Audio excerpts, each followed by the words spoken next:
사랑하는 성도님들, 우리 신앙생활에서 정말로 중요한 것 중에 하나가 공동체입니다. 우리는 모두 홀로 신앙생활을 한 것이기도 하지만 언제나 함께 신앙생활을 하는 것이기도 합니다. 우리는 교회 안에서 주님을 만나기 때문입니다. 그래서 교회는, 공동체는 우리의 신앙생활에서 정말로 중요합니다. 그것을 성경에서는 여러 차례 강조를 하는데, 그 중에 또 한 번 그러한 신앙의 공동체에 대해서, 교회에 대해서 강조하고 그것을 아름답게 지켜나갈 것을 권고하는 말씀이 오늘의 로마서 14장 말씀입니다. 오늘의 말씀에서는 그런데 우리가 생각해야 되는 게, 아무리 우리가 신앙생활을 공동체 안에서 아름답게 하더라도 공동체가 형성이 되면 꼭 일어나는 것이 있습니다. 그것은 바로 갈등입니다. 사람은 참 재밌어서 5명만 모여도 그 안에서 반드시 갈등이 생기고 싸움이 생깁니다. 그러면 10명, 50명, 100명, 200명 이렇게 넘어가는 그런 큰 공동체의 경우에는 그런 갈등의 양상이 훨씬 더 많고 훨씬 더 복잡하겠죠. 그렇게 갈등이 반드시 있는 게 교회의 모습인데, 그러면 어떻게 그러한 공동체가 갈등 앞에 서야 하는지, 설 수 있는지에 대해서, 또 서야 하는지에 대해서 오늘의 말씀은 나누고 있습니다.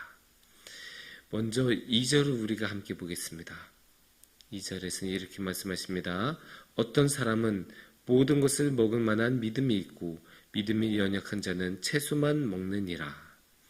그러니까 이제 이 2절 말씀이 오늘의 말씀의 갈등 상황이에요. 어떤 공동체 안에서 먹는 것 때문에 갈등이 생겼습니다. 정확하게는 이 2절 말씀에는 안 나와 있지만 그 단서를 알 수 있어요. 믿음이 연약한 자는 채소만 먹느니라. 그러면 채소에 반대되는 건 무엇일까요? 아무래도 고기겠죠? 그러니까 어떤 사람들은 고기까지 먹고 어떤 사람들은 고기를 안 먹고 채소만 먹는다. 이런 상황인데, 그렇게 고기까지 먹는 사람들하고 채소만 먹는 사람들하고 갈등이 일어난 사람들입니다. 어떤 사람들은 어이구 너 어떻게 고기를 먹을 수 있어? 이러고 있고, 어떤 사람들은 아이고 너 고기도 안 먹고 뭐하냐? 이런 그런 양상입니다. 그런 양상에 대해서 왜 이런 양상이 일어날까 생각해보면 아마 이렇게 추정해 볼 수 있을 거예요. 옛날에는 고기는 그냥 고기가 나온 경우가 굉장히 드물었어요.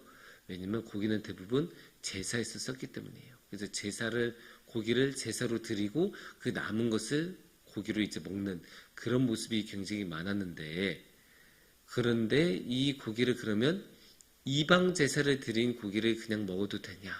이게 당연히 쟁점이 될 수밖에 없죠. 아니 이방 제사, 다른 신에게 바친 고기를 어떻게 먹어라는 하는 사람들도 있고, 아유 그게 뭐 중요하냐? 일단 고기를 먹는 게 중요하지. 아니 그 이방 제사 했다고 해서 그게 진짜 드리는 거냐?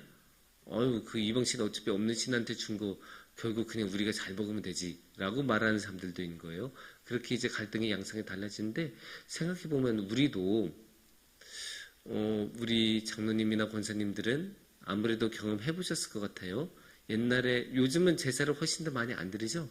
우리나라에서도 제사를, 근데 옛날에는 정말 많이 드렸잖아요. 지금은 좀 줄었지만 옛날에는 제사를 정말 많이 드렸죠. 특히 이런 추석 때나 명절 때나 아니면 이제 그 기일에는 반드시 제사를 드렸는데, 그 제사에서 물로 드렸던 고기나 그런 음식들을 먹어도 될까? 이런 이야기들이 실제로 우리나라의 교회에서도 있었어요. 그래서 저희 부모님만 해도 다른 그런 이웃에서 제사에서 가지고 온 음식을 안 받는 그런 경우도 있었어요. 우리 장로님이나 권사님들도 그런 것들을 보거나 경험하신 적이 분명히 있을 것입니다. 그런 것을 생각하면 이 2절에 있었던 갈등은 우리도 충분히 겪을 수 있는 갈등이라는 뜻입니다. 그런데 그 갈등의 양상이 꽤 조금 강했던 것 같아요. 그러니까 공동체에서 그것 때문에 일어났던 갈등의 수준이, 정도가 꽤나 강했던 것 같습니다. 그것을 어디서 볼 수 있냐 하면 3절의 전반부에서 우리가 볼 수 있습니다. 먹는 자는 먹지 않는 자를 업신여기지 말고 먹지 않는 자는 먹는 자를 비판하지 말라. 공동체 내에서 일어난 갈등치고는 수위가 굉장히 높은 것 같습니다. 왜냐하면 어떤 사람들은 업신여긴다고 하고 다른 사람들은 비판한다고 합니다. 공동체 내에서 업신을 여긴 경우는 굉장히 이제 극단적인 경우죠. 그리고 업신 여기면 당연히 갈등과 싸움이 일어날 수밖에 없죠. 교회 내에서는, 공동체 내에서는 말 한마디만 잘못해도 마음이 상하고 이렇게 등을 돌리는 경우가 적지 않은데, 업신 여기는 경우는 당연히 이거는 싸움과 갈등이 일어날 수밖에 없습니다. 업신 여기는 거는 정말로 인간적으로도 그냥도 하면 안 되는데, 그것을 공동체 안에서 했다고 생각하면 교육자 입장에서는 막 등골이 서늘해져요. 그 안에서 그것 때문에 이제 싸움이 일어나면 그것을 어떻게 중재해야 되냐, 그걸 어떻게 다시 화해시키느냐 생각하면 정말 끔찍한데, 그렇게 업신여겼으니까 그런 업신여김을 받았던 사람들은 또 얼마나 비판을 강하게 했겠습니까? 이 들어온 게 업신이니까 그 업신만큼이나 비판하겠죠. 그냥 한마디 먹으면 안 돼, 이 정도로 끝난 게 아니라, 아니 어떻게 신앙인이 그렇게 먹을 수 있어? 너 그러고도 신앙인이야? 이런 식으로 비판하기 시작하면 이 사람들도, 그 비판당한 사람들도 당연히 마음이 상할 거고, 그러면 이제 공동체 안에서의 그런 상황이 굉장히 심각해질 것입니다. 하지만 오늘의 말씀에서는 그런 양태를 그대로 두지 않으라고 합니다. 3절 말씀 후반부를 우리가 다시 보면 이렇게 말씀하십니다. 비판하지 말라, 이는 하나님이 그를 받으셨음이라. 업신여기지도 말고 비판하지도 말래요. 왜냐?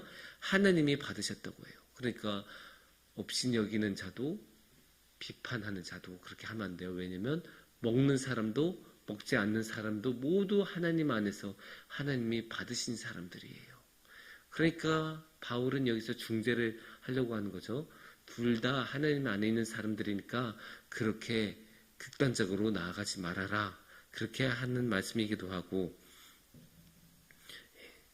그리고 또 이런 식으로 싸우면 안 된다라는 것을 이 중재를 통해서 보여주는 거예요.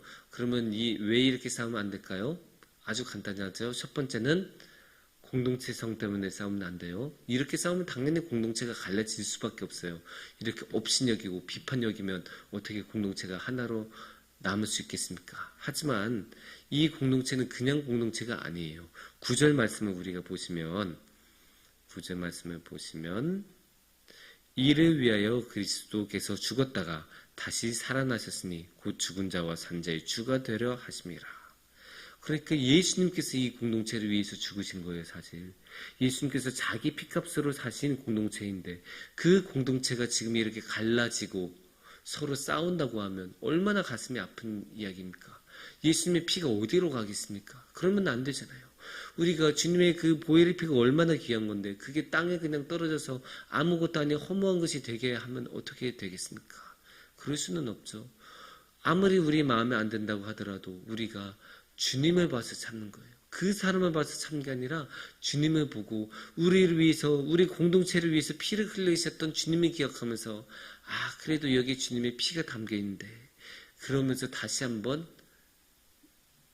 자신의 마음을 내려앉고 다시 한번 주님을 바라보고 주님과 함께하면서 주님께 나아가려는 그런 시도를, 노력을 해야 합니다. 또한 두 번째, 이런 말씀이 이렇게 중재하고 하나님 안에서 공동체를 유지한다고 하는 또 하나의 이유가 있어요. 그거는 교만하면 안 된다는 거예요. 제가 예전에도 한번 말씀드린 적이 있는데, 성경에서는 어떤 경우에도 교만을 용납하지 않아요. 그런데 이렇게 남을 업신여기고 남을 비판한다는 것 자체가 자신이 다른 사람보다 높이 있으니까, 다른 사람을 내려다보고 판단할 수 있는 위치에 있다고 생각하니까 그렇게 하는 거거든요. 자신보다 높다고 생각하는 사람들에게는 사람들이 절대로 그렇게 업신여기나 비판하지 않아요. 이게 그냥 경청하고 따를 뿐이지 비판이나 업신을 할 수 있는 그런 생각을 하지를 않는데, 자신이 더 높다고 생각하니까, 자신이 더 뛰어나다고 생각하니까 이렇게 업신과 비판을 하는 거거든요.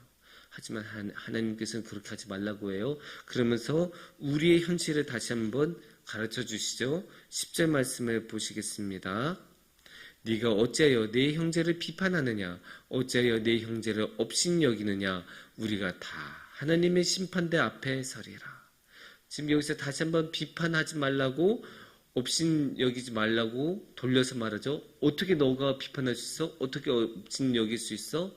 너희는 어차피 다 하나님의 심판대 앞에 설 사람들이야.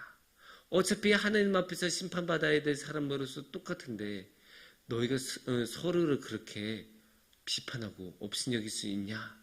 그런 말씀 하시는 거예요. 그러면서 우리가 11절 말씀을 우리가 다시 보시면, 기록되었을 때 주께서 이르시되 내가 살았노니 모든 무릎이 내게 꿇을 것이요 모든 혀가 하나님께 자백하리라 하였느니라. 어차피 모든 무릎은 예수님 앞에 무릎을 꿇게 돼 있어요. 그리고 모든 사람들은 하나님을 주님으로 자백하게 돼 있어요. 그러니까 우리는 여기서 뭘 봐야 돼요? 겸손을 봐야죠. 우리가 남보다 더 뛰어나다고 생각하고 그렇게 판단하고 정죄하고 그렇게 비판하거나 업신여기는 게 아니라 하나님 앞에서 겸손하고 판단하지 않고 주님 앞에서 예 주님, 저희도 판단을 받아야 되는 사람들이고 심판을 받아야 되는 심판대 앞에 있는 사람들입니다. 주님, 우리를 용서해 주세요. 우리가 주님 앞에 무릎 꿇기 원합니다. 우리가 주님을 자백하기를 원합니다. 그렇게 낮아지는 모습을, 그렇게 겸손한 모습으로 살아가는 것을 오늘의 말씀은 또한 권고하고 있습니다. 그리고 세 번째는 결국 중요한 것은 우리의 알량한 자존심이 아니라는 거예요. 이렇게 비판하고 업신여기고 싸우다 보면 결국 처음에 애초에 이 먹는 것은, 제사 음식 먹는 것은 문제가 아니게 돼요. 자기 자존심 유지하는 게 더 중요하게 돼요. 지금 일단은 갈등이 생기고 마을 싸움하기 시작하고 그렇게 싸우기 시작하면 이제는 자존심이 그렇게 지는 것을 허락하지 않아요. 자신 내려놓은 것을 이제는 안 돼요. 자존심 때문이라도. 그래서 끝까지 싸우게 되는데 그러지 말라는 거예요. 그 알량한 자존심을 주장하지 말고, 그러면 뭘 주장해야 되겠습니까? 주님을 바라봐야 하는 거죠. 우리를 위해 피를 흘리셨던 그 주님을 봐야 되는 거예요. 그래서 8절에서는 이렇게 말씀하십니다. 우리가 살아도 주를 위하여 살고 죽어도 주를 위하여 죽나니 그러므로 사나 죽으나 우리가 주의 것이로다. 이 말씀은 너무나 중요한 말씀이고 너무나 귀한 말씀이에요. 여기에 우리의 신앙의 모든 원리가 담겨 있어요. 우리가 무엇을 하든 주님을 위해서 한다. 우리의 초점은 주님한테 인 거예요. 우리가 죽을 수도 있죠. 살 수도 있죠. 그 죽음과 삶 안에 모든 우리의 행동이 담겨 있잖아요. 그래서 우리는 모든 것을 할 수 있어요. 어떤 일이든 하게 될 수도 있어요. 하지만 그 모든 것이 나를 위해서 아니에요. 주님을 위해서 하는 거예요.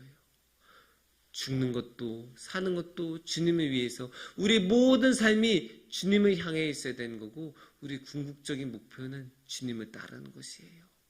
그러니까 우리가 교만한 생각을 하면 안 돼요. 이 주님을 우리가 다시 바라보면, 그러니까 우리가 주님만을 바라보면서 모든 것을 한다고 했는데, 이것을 가지고 다시 한번 첫 번째 이유, 공동체를 생각해 보면 그런 거죠. 우리가 주님을 위해서 사나 죽으나 주님만 붙들고 있는데, 그러면 공동체도 우리가 주님을 위해서 붙들고 있는 거예요. 그러면 왜 우리가 주님을 위해서 그렇게 공동체를 붙들고 있어야 할까요? 골로새서 1장 23절을 보면 교회는 그리스도의 몸이라고 해요. 이 교회 자체가, 이 공동체 자체가 예수님의 몸이에요. 그렇기 때문에 우리가 죽으나 사나 주님을 위해서 한다는 것은 그만큼 그리스도의 몸인 교회를 위해서 헌신한다는 뜻이 되기도 합니다. 그렇게 우리가 주님을 위해서 모든 것을 걸기 때문에 이 공동체에 대해서도 그만큼, 이 그리스도의 몸이신 공동체에 대해서도 그만큼 모든 것을 해야 돼요. 그러면 비판하는 게 말이 됩니까? 업신여긴 게 말이 됩니까? 그렇게 비판하고 업신여기면 이 사람이 상처받고 공동체를 떠날 게 뻔한데, 우리가 그리스도의 몸을 생각하면 감히 그럴 수 있겠습니까? 안 됩니다. 그 지체 한 명 한 명도 주님의 피로 산 사람들이고 주님의 거룩한 몸의 일부이신 분들입니다. 그러면 그분들에 대해서도 우리는 당연히 존중하고 우리의 마음을 다하여 사랑을 해야 하는 거죠.